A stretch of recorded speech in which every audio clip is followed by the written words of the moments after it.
Okay, 617-830-4750. Let's go next to our caller from the 507 area code. Caller from 507, you're on the air.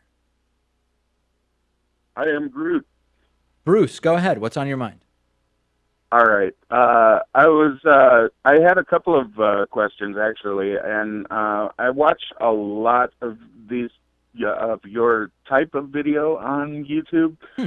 and I think I've heard you dismiss it before, but I'm wondering if you've changed your position on the likelihood of the situation with the right moving further to the right and the left moving further to the left, and the whole thing devolving into a civil war?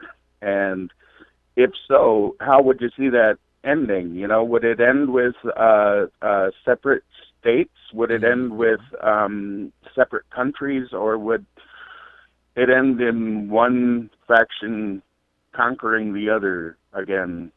So when you say you've seen my position in the past and you're wondering if it's changed, what's my position in the past been on this? That we're not going to have a civil war, right? Well, I've seen you dismiss it as conspiratorial. So I there's a think, I segment where believe, I've dismissed the idea of a separation of the U.S. into two countries as a conspiracy. I believe so. Hmm. Sounds like a different show. I don't know that that's this show. But listen, I mean, my view is I don't think it's likely that the U.S. will separate into two countries. A couple of reasons why. Number one is that the liberal states are not all touching each other. So the Yeah. logical way to split us up into two countries, just to indulge this for a moment, would include the West Coast and a lot of Northeast states, and those states aren't touching. So that would be difficult logistically. But moreover, I Right. don't think that's the number one reason why it's not going to happen. I just don't think there's going to be the political will for that, even though, you know what, Pat, the truth is there's probably 4 to 6 different countries, so to speak, within the United States.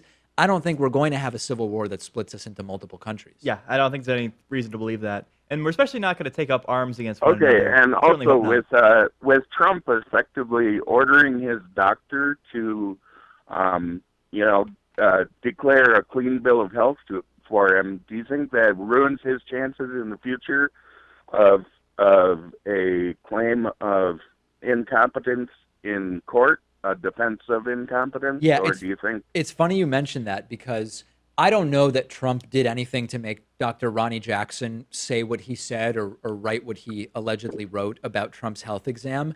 But Well, earlier, but hold on a he second, is hold on a a second, but hold on a second, Bruce. But earlier this week, let's assume he did or that he didn't. It actually doesn't matter.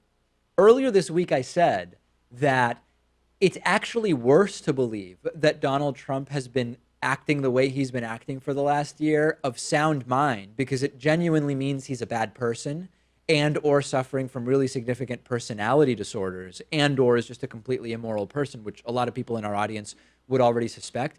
But I do think you bring up an interesting point, which is the the best defense, if indeed Donald Trump was criminally involved in collusion with Russia or whatever, is that he was suffering from dementia at the time. And you would think that yes, the note from Dr. Ronnie Johnson or or the statement from him does preclude that kind of defense in the future from Trump. I think that's true.